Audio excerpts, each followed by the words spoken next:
Can just go somewhere uninvited, like a dirty thought in a nice clean mind.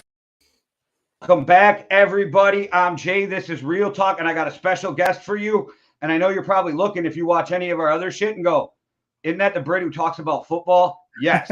But he's got a lot more to offer to this conversation, too. He lives in the UK, so it'll be a different perspective. He is a history major and he teaches. So I think it's a good time to get him in here. And Matty, not to drag your personal life into it too much, but just to let people know, your partner, she's from ex-Soviet country, and you live with her and her family's there. So you guys are dealing with that right now too. Yeah, it's a pretty rough couple of days in the Waters Totsmatsana household. Like, it's a lot of watching the news, wondering what's going on, like trying to pick what's next. And um, she would love to come on the show to talk about it, but probably just when it's a little less raw. So, like, probably like next week's show. Like, if you still want to talk about it, then I'm sure she would love to come on and give her perspective as well. Yeah, as you said, I'm a history teacher as well. For people who don't watch over shit and don't know, like, I have a history major and I'm a history teacher. And before half term, I was teaching kids about the Second World War. And one of them said to me, "Sir, what do you think is going to happen in Ukraine?" And I said, "Well, think of what you know about what you've been taught in your lessons. Does this look similar to anything to you?" And they were like, "Oh, well, I guess it looks similar to the causes of the Second World War." So a year 9 child saw it. That's like grade 8 child saw it. And yeah, it's come. So before we get into the meat of it, something had just came on the news today that right before some Ukrainian soldiers were killed by a Russian warship, they told the Russian warship over the radio, "Go fuck yourself." Mm. Big props to them because they did lose their lives for their country, but to tell the Russians to go fuck themselves on the way out probably was a little something, like feel good moment before you died. But I just had to throw that up there because it's so rough right now. I thought that'll make people smile a little. I think what a lot of people need to realize is this is an actual war. Like, it doesn't feel real to us. It's not a 21st century way of doing things. Like, it's not the way that it's not like you go to Afghanistan and you're looking for a few people who are inside the country. This is two countries who are going at it. And I think people forget that this is a real war. From what I've been seeing, this is not like what happened in Crimea, the annexation of Crimea, where Putin just rolls in and that's it. And it's not like it's not like Georgia where they're supporting insurgents. This is the Russian army going in and invading Ukraine, and it is this is a real war. This is as real a war as any other war has ever been. The numbers in terms of death tolls this morning, as far as I'm aware, it was 137 Ukrainians dead, including civilians. That's from the Ukrainian side, so I'm not sure how much that is. And then it was 450 Russian soldiers who had lost their lives in the attack as well. And what people need to understand is, with these countries, if you look at them historically, and I can speak on this, as you mentioned, my partner is Latvian. One of the main assets of their identity is we're not Russian. That is one of the main assets of who they are as a people. So to invade and to think it's going to be an easy maneuver, these people are going to fight for. They're willing to give up their lives. There was the story of the 80-year-old man who said, "Look, I'm not sure how much use I'm going to be, but I've shown up. I've got a spare change of clothes. I've brought a few sandwiches and stuff like that for whatever. Just put me somewhere, and I will just put me somewhere and give me a rifle." Yeah, and it's a very strange war in the fact, like you were saying, it's being fought differently. And it's a war that is like purely being fought on lies, right? Because Putin came out and said they're a Nazi country. It's like, really? The dude had a bar mitzvah. Really? Ukrainian president had a bar mitzvah. I don't know how you're Nazi. Parts of his family died in the Holocaust. Yeah. See, he's saying that there's countries that don't have the right to be in NATO, and he's using that as an excuse too. I don't know how that even like plays into like it going into it. But Matty, one thing I want to point out, and I just got a little picture here. So if you look at his presser on Monday and his presser on Thursday, dude's in the exact same fucking suit. That shit was all pre-recorded. Yeah. We knew it was coming. We knew, we knew, and we just didn't want to say that we did know. And the reason that you can tell we knew is because the amount of British soldiers in Estonia is incredible. The amount of American military hardware in Romania is insane. They knew it was coming, and the Russians knew it was coming, and the response has been, I think the response has been all it can possibly be at this moment in time. Like, in my personal opinion, it's already, if they haven't decided to help Ukraine in terms of soldiers on the ground yet, then they won't. And it's almost too late for NATO to help them in that way. And I think the Ukrainians will put up a good fight, and it'll last a long time. And with the troops that, I don't believe that Putin's goal is to control and annex all of Ukraine, just maybe everything east of the river that goes through the center, because he's only committed 180,000 troops, because he knows if he commits all of his troops, or a lot of, like, loads and loads of his troops, then he knows that his borders are open for the NATO forces in Estonia.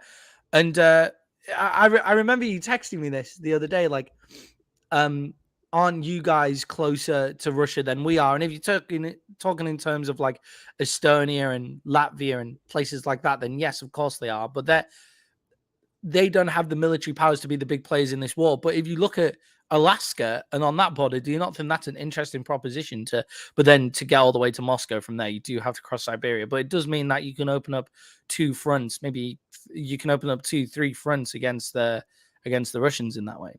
Yeah, the only problem is, though, is if we take a shot at the Russians, then China has to get involved. Kind of like if somebody took a shot at you guys, we would have to get involved, and vice versa. And that's the fear, because I don't think China will get into it boots on the ground militarily. Will they give them intel? Yes, that's just been proven. Will they give them money and weapons and different things? Sure, but I don't think they're going to send their troops in. And they'll do cyber shit, and they'll fuck with the economy, the world economy, and manipulate currency, and they'll still keep buying shit from China, which will undermine some of the sanctions, which will make them take longer to work. Because if China would jump on board financially, you could crush Russia like in a short period of time. But because they won't, it'll take longer. I just think the fear is if the U.S. and Russia get into any kind of skirmish, it turns into World War III. Yeah, and that only happens, in my view, if he steps on NATO soil. I think it's already too big of a deal. Like, it's already been made too big of a deal of any boots on NATO soil, and that means World War III, basically. That means NATO goes to war with Russia. As somebody who lived in China, which is you, do you believe that China would get involved if Russia started the war by pushing in? See, I don't. I think that gives China an out to go, look, you did that shit on your own. You're not getting our troops. Whereas if we went in, then China's almost forced into backing Russia. But I feel like if Russia made the play to push out of Ukraine into, say, Poland, I don't think then Russia or China would jump in. Do you agree with that or no? I think it depends on how ready China is in that state of. I find it very interesting that from the US perspective, you're thinking of China, because China hasn't. It's barely. I've been watching the news constantly for the past 2 days. Like, from the moment I wake up to the moment I go to bed, there's checking on the news, looking at Twitter, all of that kind of stuff. I'm teaching a lesson on the buildup of tension in Ukraine to fit into our Second World War thing. Basically, all history teachers have said, we're not teaching the classes that we're meant to teach. When we come back after half term, we're going to talk about the Ukraine crisis. We're going to say how it built up and all of that. So I've been really onto it. And I've only seen one news story come from the BBC's correspondent in Beijing. And I find it interesting from an American perspective that that's something that you guys are considering and thinking about. In terms of boots on the ground support, I would say no. It depends how ready China are. It depends how close they are. And look, Putin is a calculating guy. If you look at his entire career, like, he is a calculating guy. He takes calculated risks the entire time. The invasion of Georgia in 2008, that people seem to forget about.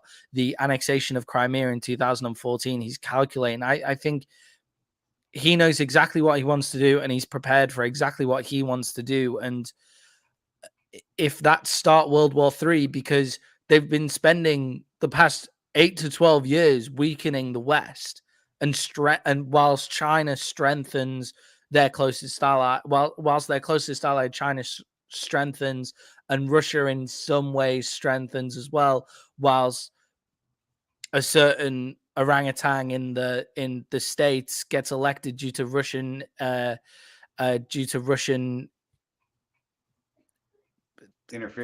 interference, that's the word, thank you, due to alleged Russian interference in the election, and Brexit being funded by Russian oligarchs in London, and the Tory party taking payments from the Russian oligarchs in London. Like, they've been weakening the West and weakening the West. I don't think we can rule out the fact that they've just gone, this is our opportunity now. The West is weak.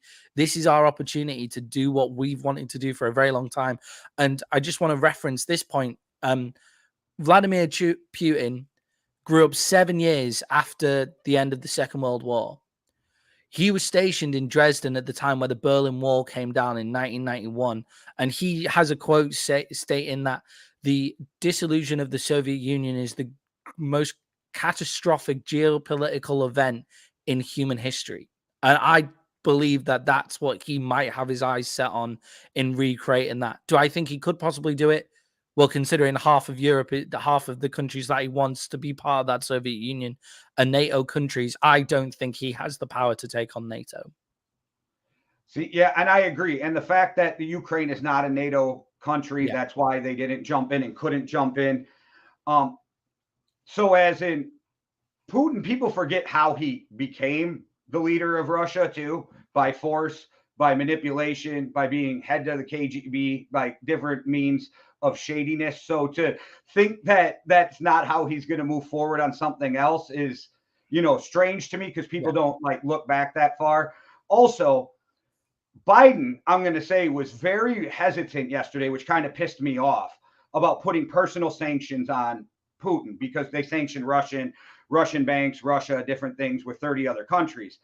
Today, though, you guys are the ones who decided to step up, sanction Putin personally, and push Joe Biden into getting his pussy dried off and getting in there and doing the same thing, because he pissed me off. I thought that was such a cowardice play that he was like, well, we'll wait and see. Nah, fuck that. This is all we got right now to fight back. Throw it at this motherfucker and hurt them financially. I don't want to criticize Biden too much on indecision in the face of, if the UK go to war with Russia, that's not going to cause World War III. That won't happen. That'll just be the UK and Russia fighting against each other with some other Eastern European nations.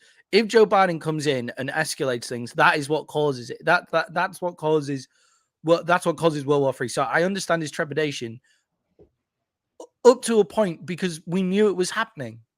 It's been proven that 3 months ago, he went to Xi Jinping and said, look, the Russians are going to invade Ukraine, and I think that you guys will play a key role in not making that go any further. So they knew it was coming. They knew it was happening, and they knew it was happening for 8 years when he annexed Crimea. They knew that this was going on.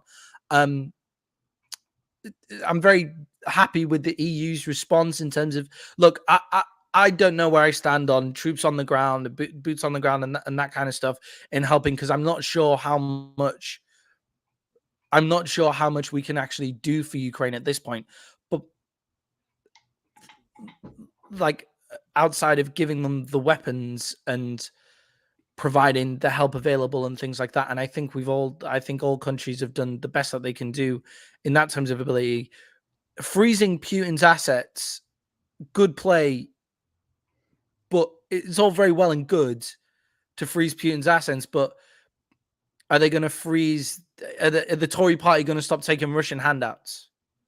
Like, are the Tory party going to stop doing that? Like, is Boris Johnson willing to say, I don't give a shit if I'm not prime minister anymore, and you try and put somebody else in, I am no longer going to take those Russian handouts? Like, what like, I feel like that's an undertone of this. Like, how far are the UK, the EU are all in. The EU have been all in on hating Putin for a long ass time. How in are the UK to this as well? Yeah, and also a good point is too is like, so these sanctions will work over time to crush economies and to hurt them financially. But what I feel like Putin's banking on is, will the rest of the world still give a shit in a month, in a year, in 5 years, in 10 years? Like, what is Putin's long-term plan? Because I do not believe he's going to take the Ukraine and then try to push into Poland or Romania, different places right now. But what is his 5, 10, 15-year plan? And I was just seeing on the news, Poland just got a huge drop of weapons to Ukraine today. And we're a day, 2, maybe 3 away from them from having the capital, Kiev, and whatever else you guys. Russians call it what? Kiev, and you guys call it what?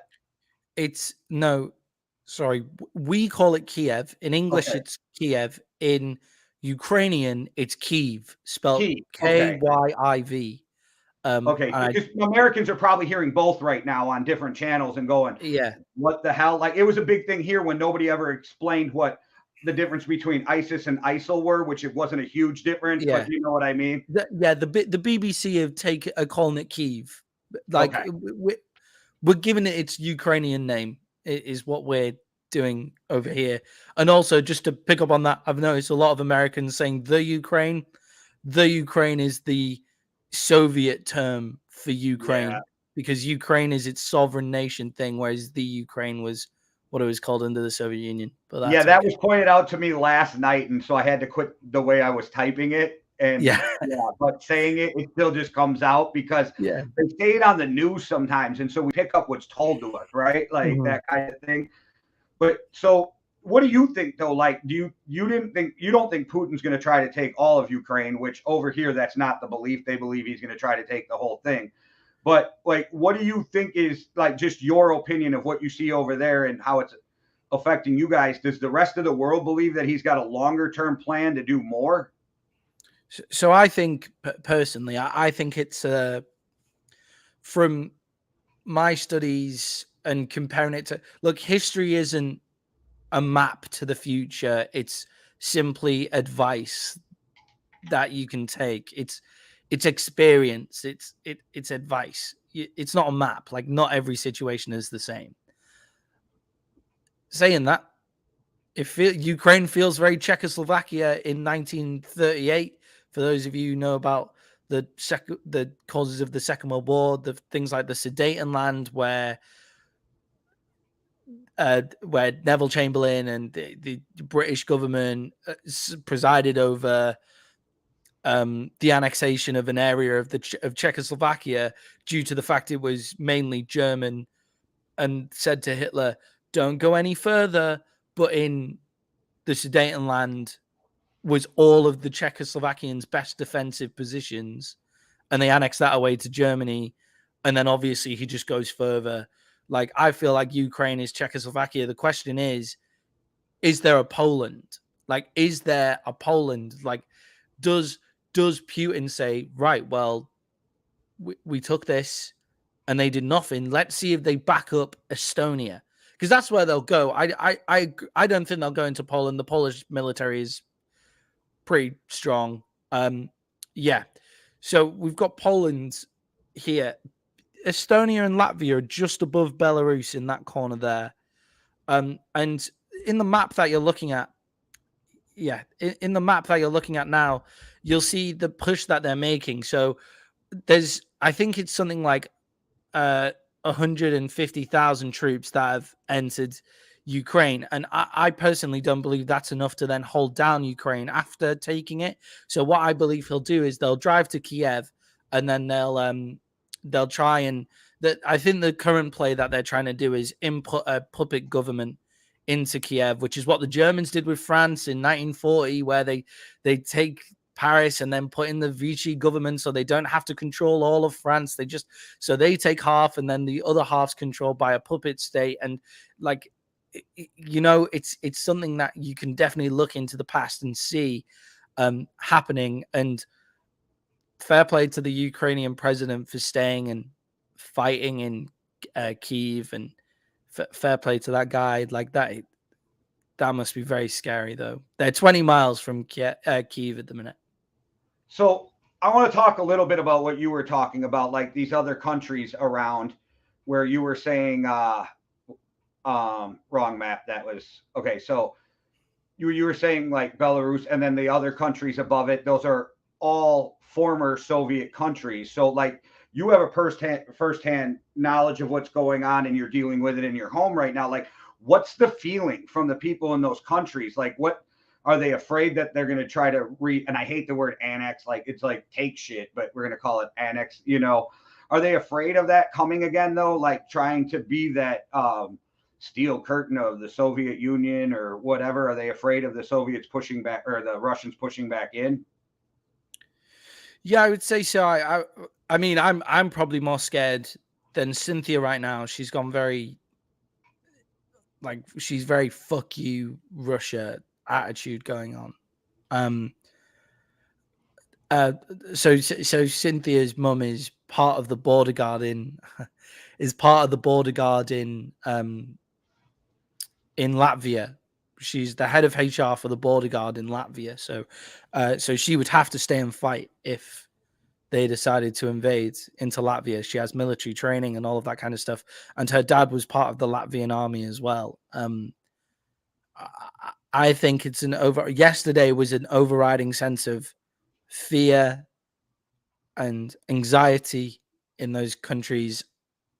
And today I think we're looking at it with a bit more strength and unity. Like I think that's one of the main players, with Biden's words coming out of things like saying boots in one NATO nation means we fight, basically, is what he's kind of getting at. And I think that makes everybody feel a little bit more solid. I don't know, like, I don't know what Putin's play is here. I don't understand why he wouldn't commit all of his troops if he wasn't going to potentially look at the opportunity to push on further into Eastern Europe and annex a few of the other countries, like Estonia and things like that. But I don't think it'll be as quick as all of that. I think it'll be over a matter of years. And there's a case to say that autocracy is great for getting shit done quickly. Like, look at the way the Chinese government operates. Like, everything there is done so quickly. Like, it's ridiculous that the way cities can spring up, and it's ridiculous how quickly decisions are made in Russia. But systems are the things that last better over time, and that's what the West has over Russia. They have the systems in place to say, if this is a long war, then we should have you with things like sanctions and the ability to the ability to kind of crush the Russian economy and the Russian people. I think it's very important to stress this. And it wasn't something I was totally on board with yesterday, but I've seen a lot of news reports, and I'm not sure whether it's Western media trying to spin it this way or not, but I'm going to take it while we can. This is Putin's war. This is not the Russian people's war, I believe. And I believe that they don't have, like, there are protests going on in Russia right now, even though they know they're going to get arrested. And to get arrested in Russia when your president was the former KGB agent and head of the security under Boris Yeltsin, that's a scary prospect. So to still be protesting and little acts of defiance and things like that, that's not to say that all Russians aren't happy with the fact that they're trying to go back to the golden age of 1970 when the Soviet Union was the biggest power in the world. That's not to say that they're all on our side in this, but I just want to make it very clear that this is Putin's war and it needs to be shown in that light.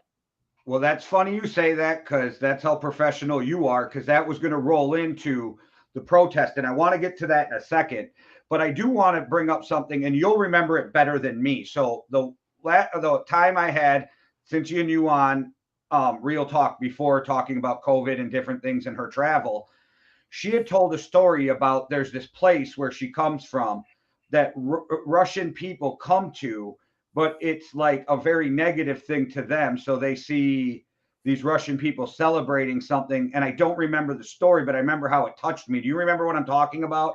Yeah. So basically, it's the Freedom Monument in the center of Riga.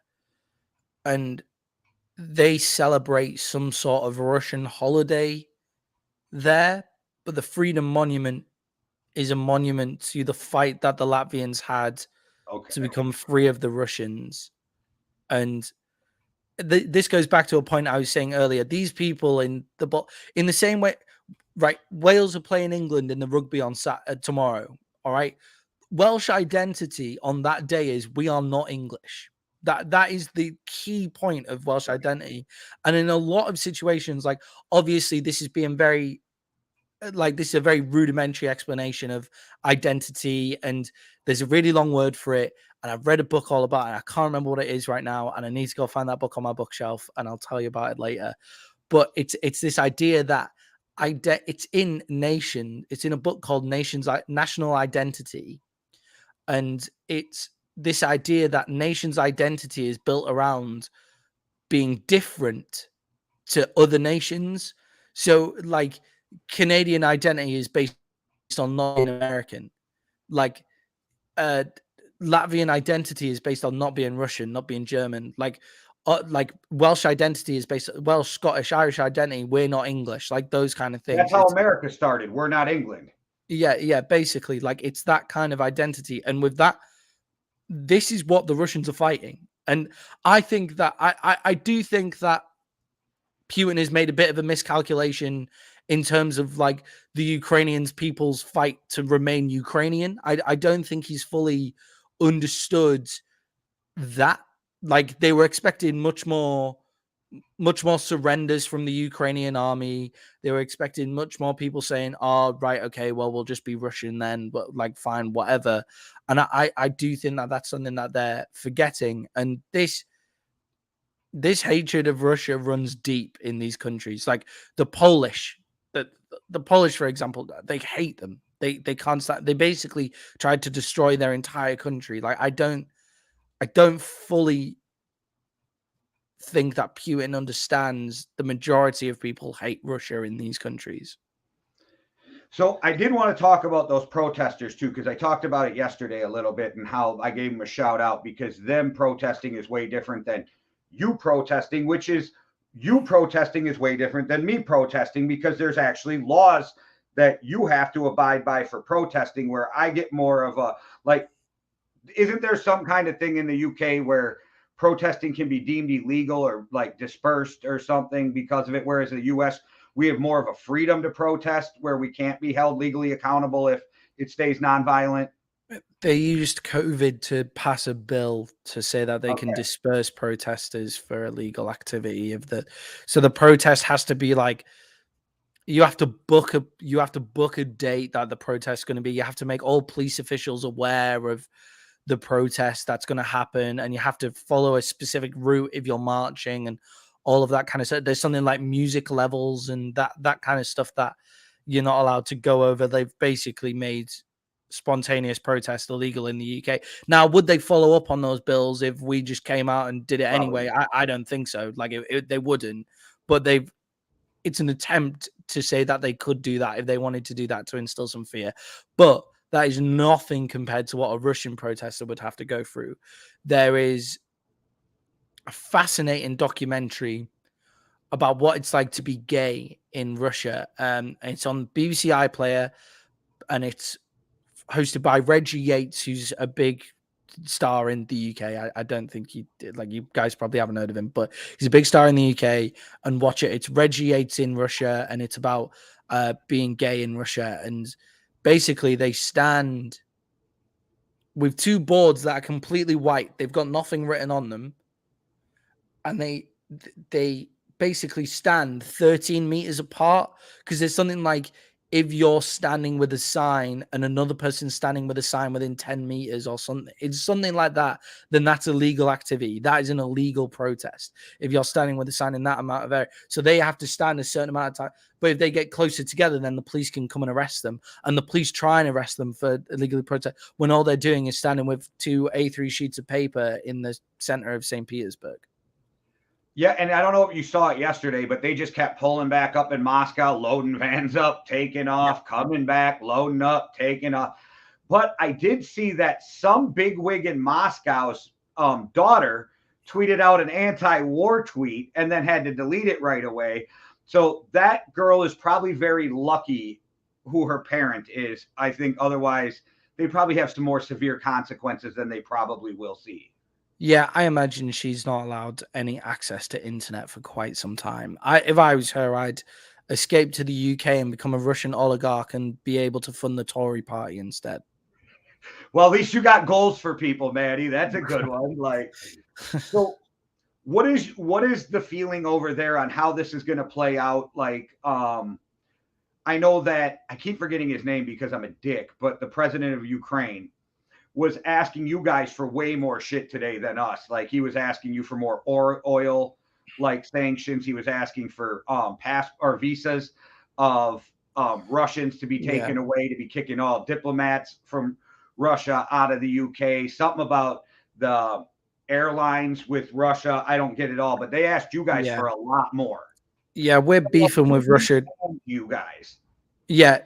Basically, they make sure that they include us in any EU thing. I think we can say we're working very well together with the EU in this situation. Like I think this is the first time that EU and UK interests have been really, really tested, and we're working with the EU. Well, every time I put you in the EU, you like to remind me you are no longer part of the EU, and then I'm like, oh yeah. So yeah. By the way, to anybody watching, I'm not a fan that we're not part of the EU. I would just like to make that clear once again. That's true. Because it just sounded like I remind you to say, "Hey, we got our sovereignty back. We're not part of those." No, it's not like that. But you're right. I did put it like that. No, you are not a fan of it. You were not for it. Go ahead. So they're asking a lot of the EU at the minute, and by extension, they're asking a lot of us. And to be fair to the UK, we're beefing pretty extensively with Russia right now because the UK is in a great strategic position for Russia, to be perfectly honest. So I think it's something like over half of the EU's natural gases are supplied by Russia. So they're a bit fucked when it comes to sanctioning, but only 3% of our natural gases are supplied by Russia. So that's good. That means we can play these sanctioning games a lot harder than a lot of other people can. Also, Russian money in London is insane. The amount of Russian money in London is incredible. And there is looking like there are moves to limit the ability of those people with money to give their money to the state to support this venture into Ukraine. On the other hand, Priti Patel is an absolute witch of a home secretary, and she has said there will be no visas supplied to Ukrainians fleeing Russia. So there is now no legal and safe way that Russians can travel to the UK unless they are claiming asylum, which is horrible. And that's the same reason that there's Palestinians drowning in the channel all the time. But also, the Irish are giving out visas to the Ukrainians. So so at least Ireland's doing its bit. That I would say we're working in solidarity with Ukraine. We're working in union with Ukraine. The BBC are providing great coverage as well. Like, shout out to the BBC and anybody who wants 24/7 coverage of this. The BBC are providing great coverage. And in these kind of situations, it's good to kind of go to the BBC with that to try and get because its whole entire point of being is an attempt to be non-biased. So it is trying to get the Russian side of the story out there as well, and all of those kind of things. Like, it's not limiting like anything, so you can kind of pick your way through it a little better. The whole thing about the airlines is really interesting. So basically, we've banned all Russian airlines from flying in UK airspace. So any Russian-owned flights that are flying to the UK have been cancelled. In retaliation, the Russians have said that British Airways cannot fly over the Russian land anyway, and that's it's not really neither here nor there. I just find it an interesting development into those kind of things, and I think there'll be more to come. There'll be more to come in terms of. I think we're going to provide a lot of military equipment for. This is kind of how we like to fight. This is how the British kind of like to. If you look at British imperialism, if you look at British activity post First World War and post Second World War, a lot of it is supplying other people with weapons and providing subterfuge tactics and things like that, rather than getting our own people on the ground and doing that kind of stuff. That's not really how we've been fighting for a very long time since the First World War. Really, we tried it in the Second World War to not get that involved at the start. So what I take away from what I've been hearing coming from Boris Johnson, the EU, from Biden is NATO, all of us are going to get in those bordering countries and surround Ukraine on the border. That's what it sounds like to me. All of us are going to put troops out there. I think he even brought Germany and Canada into it when he was talking about it. The Germans have provided a lot of troops into. So I think that we're gonna put a border up around all those NATO countries, like Biden was saying. Step foot in here, now it's a different ball game. Stay over there, and we're gonna just hit you with sanctions and that kind of thing. Something that's been going on here, though, and this might just be some crazy conspiracy, or it's something that never crossed my mind. I lean toward conspiracy, but you're over there. There's people who really believe that once Putin gets done with what he's doing in Ukraine, he's going to try to push the Middle East for their natural resources. I'm not sure how much this is a war for natural resources, as Russia controls most of the world's natural gases anyway. I would say natural resources isn't really too much of a player in this. And if he wants to invade Afghanistan, if that's what they're talking about, you forget how massive Russia is, because I was thinking, how's Russia going to get to the Middle East? And then I remember it borders Afghanistan and places like that. Because like being European, we only think of it up until Moscow a lot of the time. Like the maps that we see of Russia, it's Moscow, and then it's the rest of it, and you kind of forget about it. If they want to invade Afghanistan, then all fucking credit to them. Like, good luck. Isn't the geographic nature of Afghanistan almost makes it impossible for anybody to control, though? Because there's no way the Taliban's just going to hand it over. Yeah, exactly. That's what, like, I always forget the year of this war. This is a real blind spot for me in terms of my Cold War prep. But the Soviet invasion of Afghanistan didn't go very, very well. The British invasion into 80. Sorry? It was 79 into 80 because the 80 Olympics, we almost boycotted it, but then we whipped their ass in hockey, and everybody was holding up signs that said, "Get the puck out of Afghanistan." Yeah, so they invade. Well, that's ironic, but they invade Afghanistan. The British invasion of Afghanistan, the British invasion of Afghanistan before that, in terms of our imperial gains, that didn't go very well. I'm not sure about that. Maybe politically attempting to push the Middle East, perhaps, but in fairness to the man that must not be named, Biden's predecessor, his actions in the Middle East were probably his only decent thing that he attempted to do in his entire time in office. I gave him lots of credit for that. I also gave that man lots of credit for not retaliating over a drone by taking lives.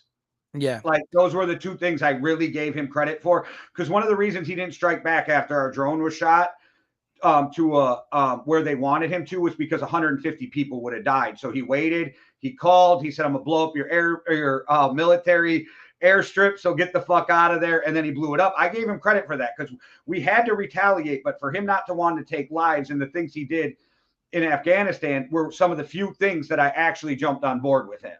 Yeah, and excluding his movement of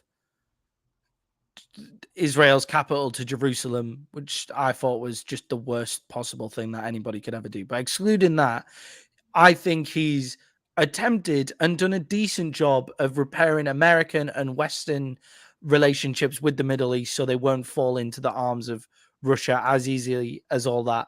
So I don't know. That's all a bit what if, pie in the sky kind of stuff. I think there will always be Russian and US and British and EU interest in the Middle East, and they're always jostling for each other. So that won't be anything new. I think an invasion into the Middle East is out of the question, though. I know this is stupid to say, but I'm sitting back last night and I'm thinking, so the US pretty much has a military base everywhere, right? Mm-hmm. Like everywhere. I'm like, fuck, Ukraine's very unlucky to not have a US military base right now because we would have had to protect our military base. Okay, so this is a nice place to move to because I was trying to get there, but I wasn't quite sure how. The reason that Ukraine isn't part of NATO is down to Russian interference in elections. So yeah, the Ukrainians held a parade for NATO in August 2021. Like this summer, they held a parade for NATO forces to march through Kyiv and show solidarity with Ukraine. Why then did they not let Ukraine become a part of NATO? I don't understand. And like, is it due to the susceptibility of the Russians to be able to force their way into Ukraine? Like, that's by the by. But since 1991, the Russians have been interfering with elections in Ukraine. And the first actually free election that happened because of some amazing work by Ukrainian protesters in revolting in 2016, I think. Some amazing work by them. That's the first time they had a free election.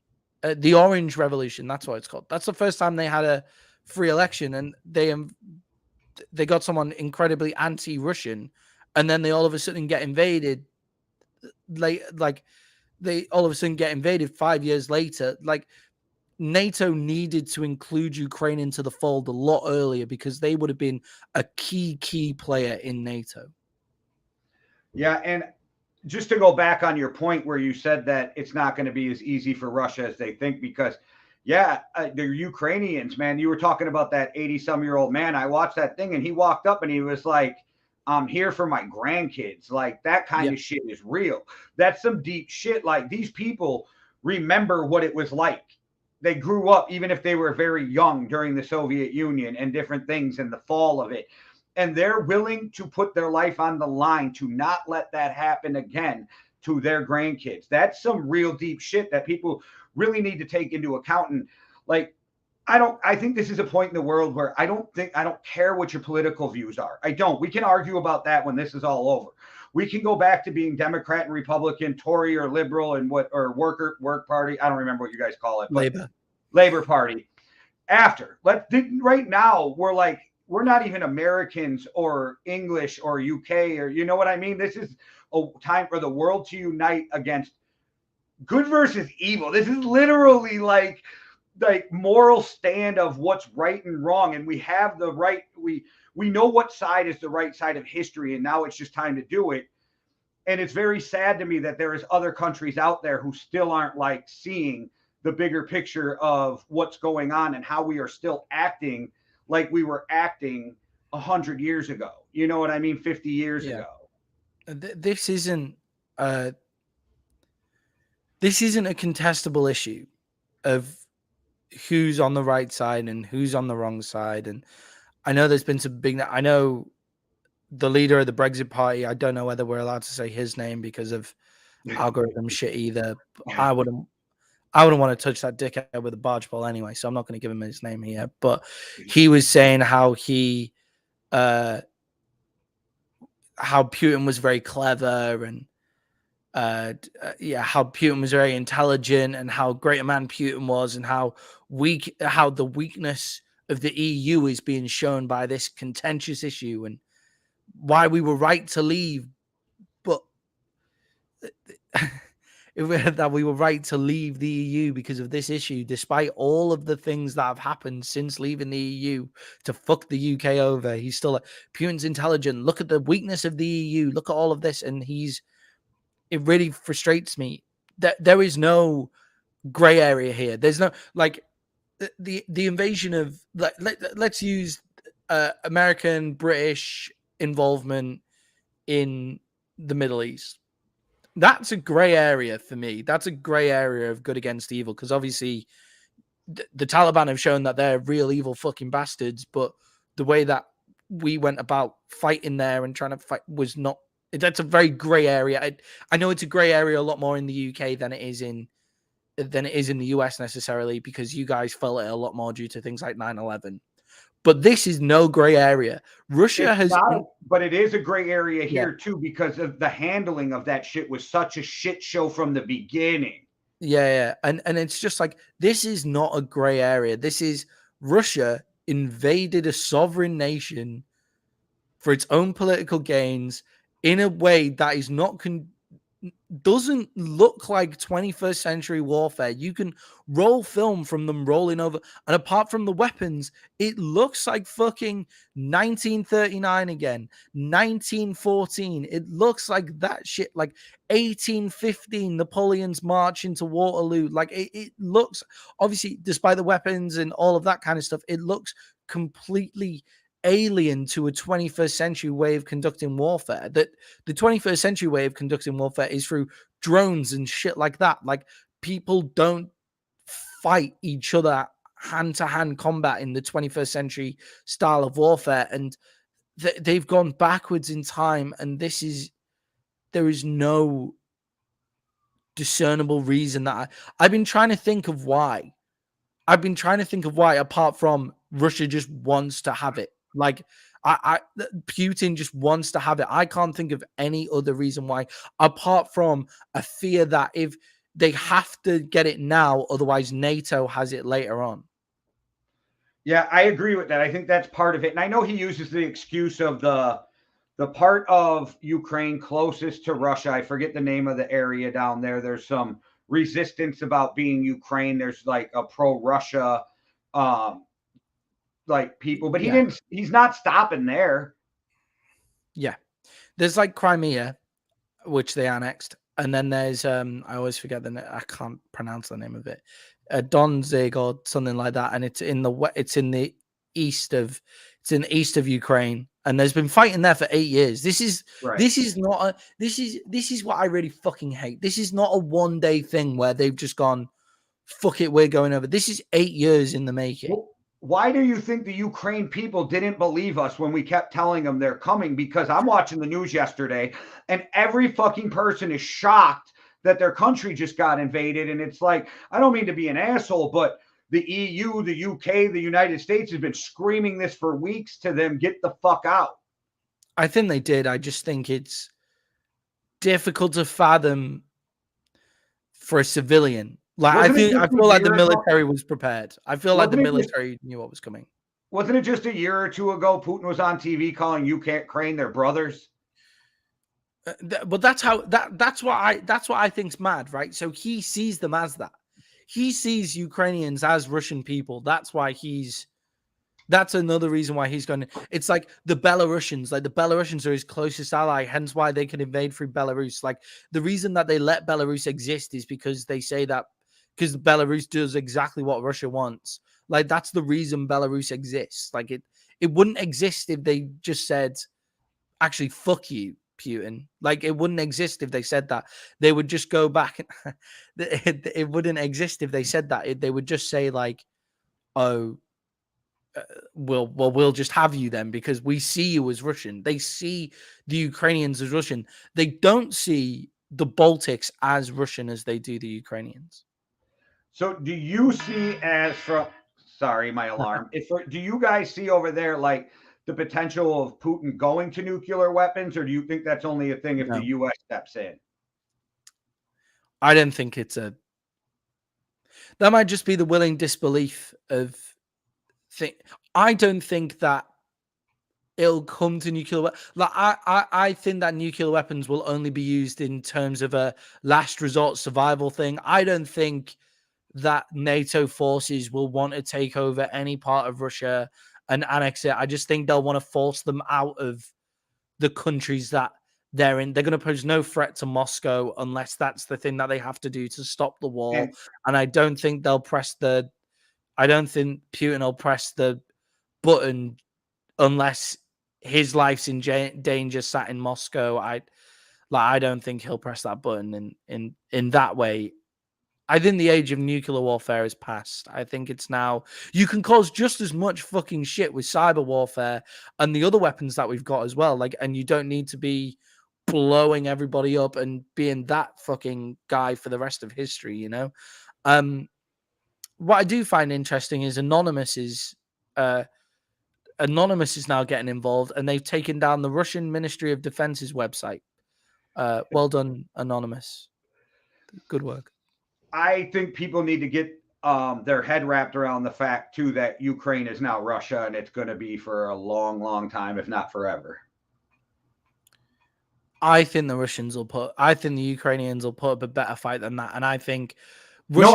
Sooner or later, Russia's going to win, and everybody's got to wrap their head around the fact that we're never going to be able to take it back from them unless we want to start a huge war.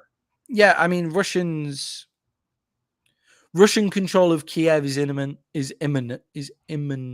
Yeah, Russian control of Kiev. Russian control of Kiev is imminent. Russian control of the Ukrainian government is imminent. Russian control of the Ukrainian people, that's something completely different. Right. That's something completely different. And that's why I don't think their policy is to take and occupy all of Ukraine, because it's impossible to do with the soldiers that they have provided to do that. The cost, as well as the sanctions, the cost of keeping the Ukrainian people down. Did anybody but me notice that the tanks they were sending in were from World War II? And I know they have better tanks than that. So it feels like they're like, hey, let's blow these ones up doing this in case we need our better ones later. That's what I like. Genuinely, I think he's taking a calculated risk, but it's not the same as the remilitarization of the Rhineland, where Hitler just goes, here's all of my chips in the middle of the table. If you fight me back, I'm fucked. Like, basically is like, that's what happened in the Rhineland. It's not that he's taken a calculated risk and said, I've got enough soldiers to cause enough fucking damage to stop them just walking over the Estonian-Russian border and then across the Romanian-Russian border and just going, fuck you. Like they've got enough men put aside for that. What they don't have, in my personal opinion, is the ability to hold down Ukraine as a Russian state. I don't see that. I see them as occupying everything east of the river. That's what I think. You mean with the troops on the ground now? Because if he wanted to go all in, you believe he could hold Ukraine? Oh, yeah, exactly. But yeah, of course he could. He could go all in, but there's a very There's a very fucking scary NATO army based in Estonia right now. I don't know if you've seen the video. It was Estonian Independence Day yesterday. Estonian independence from Russia, everybody. Nice. Yeah, it was their Independence Day, 24th of February, 1917. 24th of February, 1917, Estonian independence from the Russian Empire. And then they get recaptured by the Soviet Union, and then they name their Independence Day as the 1916 one, because that's when they called themselves a state. But it was their Independence Day, and you see all the fucking British troops that are there, the German troops that are there, all celebrating Estonian independence. Like, you can see it all. Like, there's some serious shit there. One story that I'd like to highlight is the Lithuanians providing Stinger missiles to the Ukrainian army. Now, that is a fucking game changer, because the Stinger missiles provided to the Taliban by the US is what caused all the shit for the Soviets in Afghanistan. It's also what caused all the shit for the Americans in Afghanistan as well. Yeah, that's our trademark. We'll arm you to fight them. As soon as you're done fighting them, you turn on us. Yeah, exactly. Like, it's like, but providing that weaponry is a big play, because they're a fucking game changer when it comes to anti-aircraft and anti-tank warfare. Yeah, it was pretty much reported today how Poland dropped a huge, massive weapons drop, which I feel like the report was almost like a dick wagging contest right in Putin's face, like a fuck you to Putin. Like, we're letting you know we got these weapons. Yeah, we can do that for the time being. It's how long can the Ukrainians hold on to Ukrainian airspace, I think is a big deal. and then the Hungarian border becomes very, very important.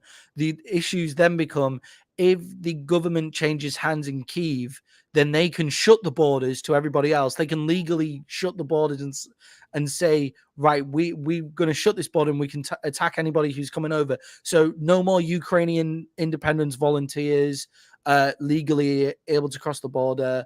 No more weapons drops legally coming across the border. It then all has to become subterfuge and all that kind of stuff. That's where the British kind of step into their own in that game, part of the game, I would like to say. But well, the last question I have for you, and you might have more, but the last question I have is, so do you think the Ukraine's president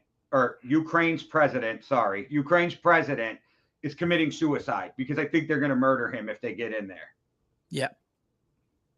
Like he's I don't know. Actually, I don't know. I don't know, because Putin's trying to play this game to the Russian people at the minute, which is really interesting to see as well. He's playing this game of, we're the good guys here, by the way, like they're the bad guys.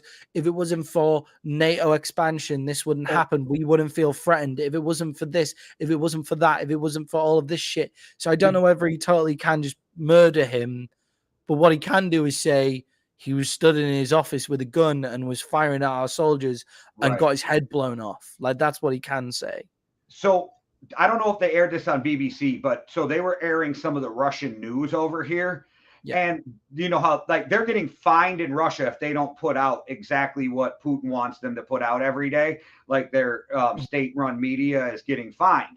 So one of the things they were putting out is that the UK and the US have violated all of these agreements since 1990, and that we're pretty much shoving shit in their face and they're just fighting back.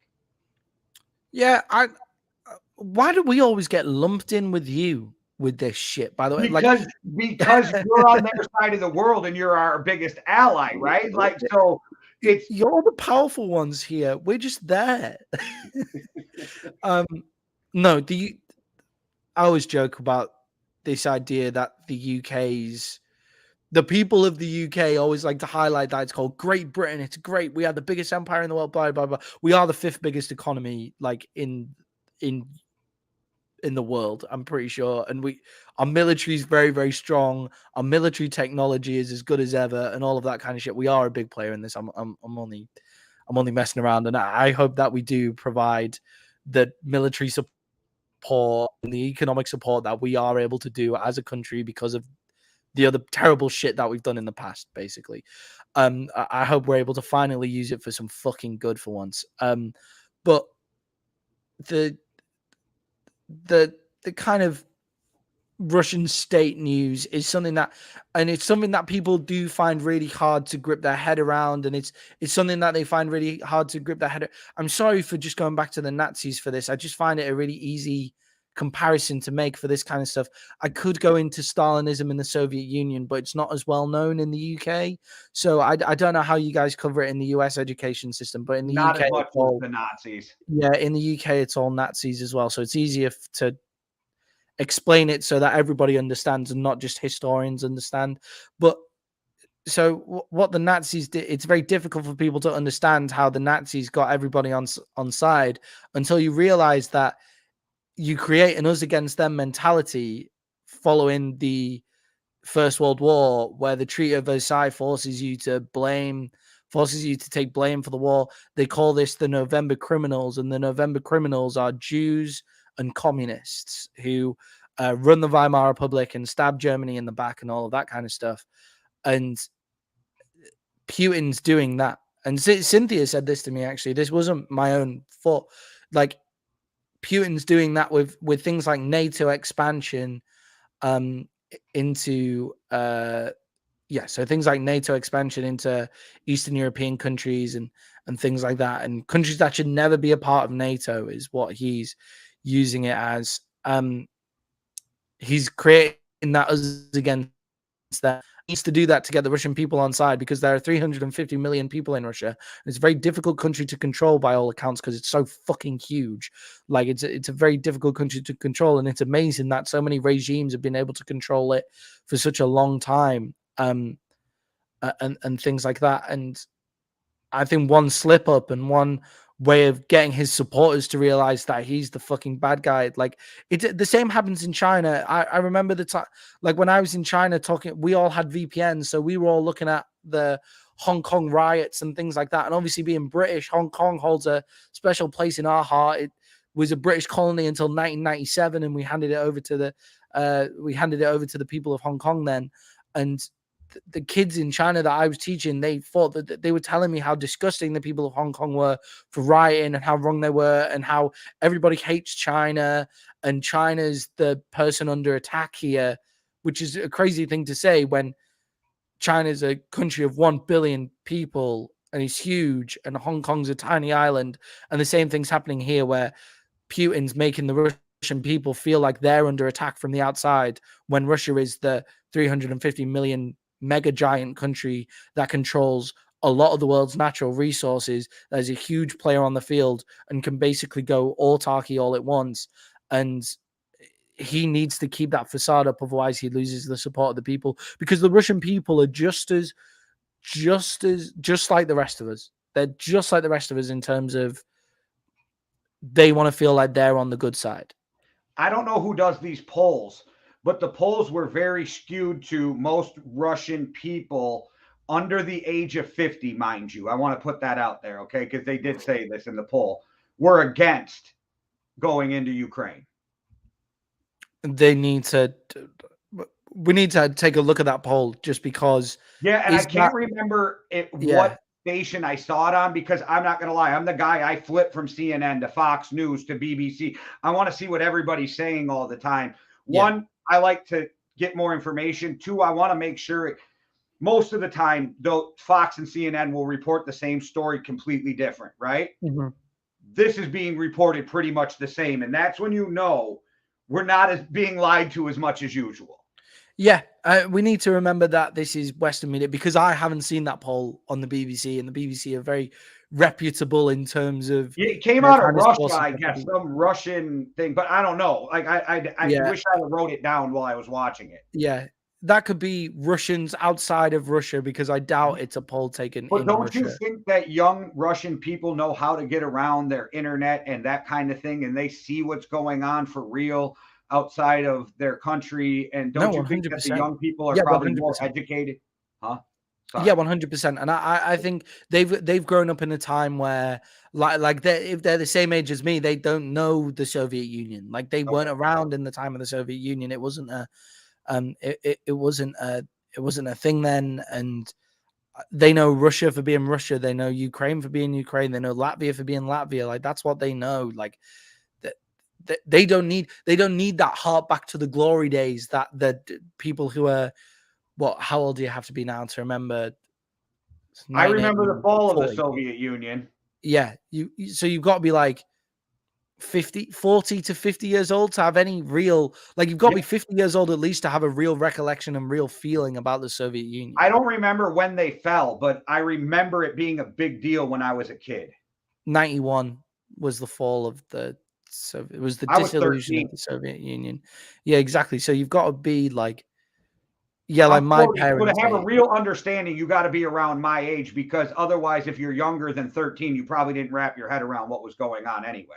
Yeah, like my parents are 52, so they remember a lot of the shit that was going on between the US and all of that shit. Like they had to do and then my grandparents even more, where they were doing nuclear missile training drills at work and all of that kind of stuff around that kind of time. Do you know in the US, we used to do bomb drills where they would just have you get under your desk? I'm not sure what the fuck that was going to do. I think about that to this day. Like, if they hit our school with a bomb, what is getting under your desk going to do?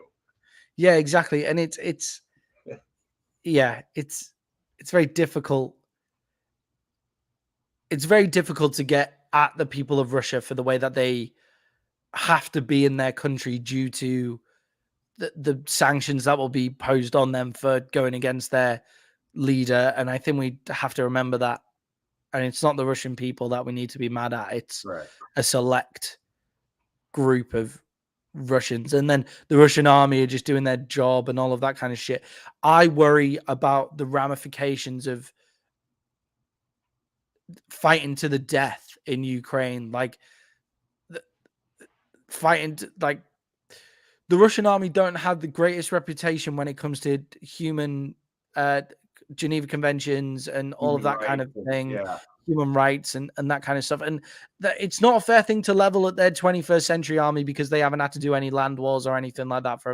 They haven't had to go in and occupy a country for a very, very long time. It's not a real fair thing to do. But if you look at their track record, it does get a bit fucking hazy around the time, just like it does for the US Army at times, where you look at them, the British Army at times as well. Like right, but there's a historical pattern of Russia doing scumbag shit.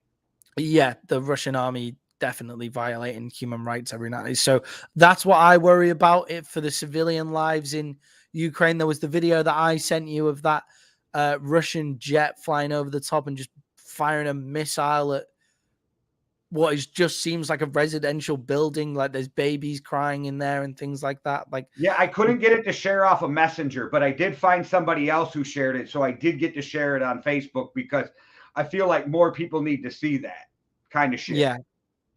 Yeah. I want to leave it on this, but I want to leave it on this point. This is a war. Like this isn't moving your tanks in to annex a bit of Crimea where maybe 1 or 2 people die in resistance. This isn't the US rolling into Afghanistan. This isn't Desert Storm. This isn't anything like that. This is a war between 2 countries that have vastly opposing ideas of how they should be ruled. And there's real people involved in this war. This is more akin to 1939 warfare than 21st century warfare, where it's all robotics and the death tolls are minimal. This is a war, and people need to understand that, and we need to watch the footage of that kind of stuff. I really thought the major countries were done with this type of war. Like the stuff in the Middle East, I get, and that kind of stuff.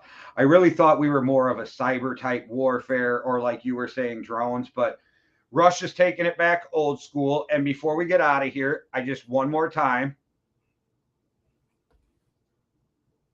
Yeah, fuck you, Russia. But I will say today is one of the days where what I say every podcast before we leave actually means more today than every other day.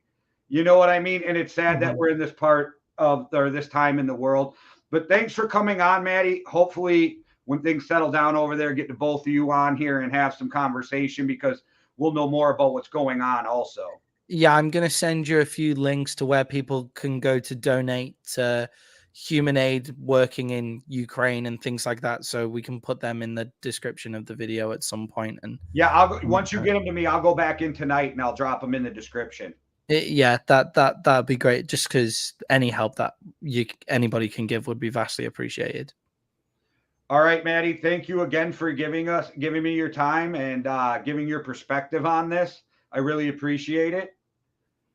All right, guys. One world, one love. Dude. Everything's polluted. The environment, the government, the schools, you name it. This radio person is the whole problem. Are we going to allow this guy to be heard by anyone who can turn a dial? You out there? You listen?